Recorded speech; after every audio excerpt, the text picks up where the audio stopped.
ប្រងចេញទៅហើយពូអោមានអីអញប្រងសាក់ទូកថ្មីម្ដងមើលតែឥឡូវបញ្ឆេះម៉ាស៊ីនវាមិនឆេះសោះវ៉ៃមើលខ្ញុំសាក់បញ្ឆេះឲ្យមើលពូនិយាយរួចនាយចក្រដុលក៏បានបញ្ឆេះម៉ាស៊ីនទូករបស់ពូឡហើយក៏ដំណើរការវិញធម្មតាទើបពូឡស្រែកថាអោបានឆេះឲ្យឯងរយបន្តិចទៅមើលឲ្យម៉ាស៊ីនក្តៅបន្តិច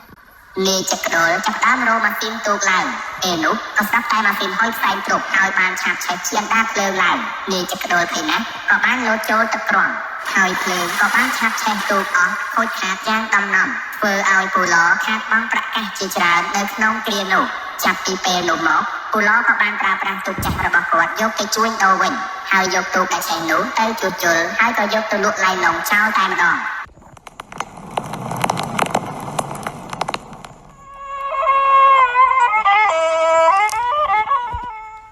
ល្ងាចមួយពូឡបានដើរមកពីលេងផ្ទះបងប្អូនរបស់គាត់ពីចុងភូមិមកដល់កន្លែងដែលនាយស្រួចធ្លាប់ច្រៀងគាត់ចេះតែលួចដៀងភ្នែកមើលទៅដើមត្នោតទេដែលជាទីរបស់នាយស្រួចធ្លាប់ឈរច្រៀងការដែលនៅរស់ការដែលគាត់ដើរហួសបានបន្តិចហើយស្រាប់តែគាត់បានលើសំឡេងរបស់នាយស្រួចច្រៀងចេញពីក្បែរដើមត្នោតនោះត្រអែមលាក់ខ្លួនអំអួនវើឆ្នាំងបងបីបនមៀងទឹកអស់មកដៃអូនលុយភ្នែកអូនជំនួងអំដីអៀនអ៊ីអាំងវៃអូននៃបែកណអូឡងាកមើលទៅដើមត្នោតទេនោះក៏បានឃើញនាយស្រួចកំពុងតែសំយងក្បាលចុះក្រោមស្របនឹងដើមត្នោតច្រៀងធ្វើរំភើយអូឡក៏ស្រែកឡើងថាស្រួចឯងតាមចុងកម្មចុងពីអញម្លេះអានេះពេលមុនដុតទូកអញម្ដងហើយឥឡូវមកឲ្យអញឃើញទៀតអារបល់ឯងមិនក៏មិនទៅរកអាចឹកក្តូលខ្លះទៅអានេះ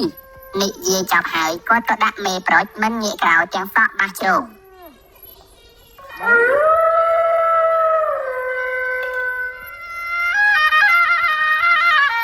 ក្រោយហេតុការណ៍នោះហើយពូឡក៏បានទៅជួបនិយាយគ្នាជាមួយនឹងនាយចក្រដុល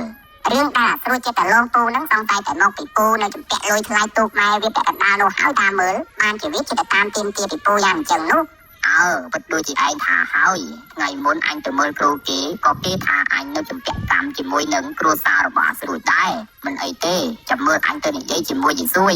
ហើយយកលុយលក់គោទៅសងគាត់តែម្ដងបើទុកទៀតអញអាចធ្ងន់ជាងនេះហើយមើលទៅលុះក្រោយមកពូឡក៏បានទៅជួបនឹងយីស៊ួយហើយនិយាយរៀបរាប់រឿងសពគ្រប់ឲ្យយីស៊ួយស្ដាប់បន្ទាប់មកគាត់ក៏បានសងលុយយីស៊ួយដែលនៅចំពាក់ថ្លៃទូកទាំងអស់យីស៊ួយក៏បានយកលុយនោះទៅធ្វើបុណ្យឧទ្ទិសកុសលឲ្យនាយស្រួចកូនរបស់គាត់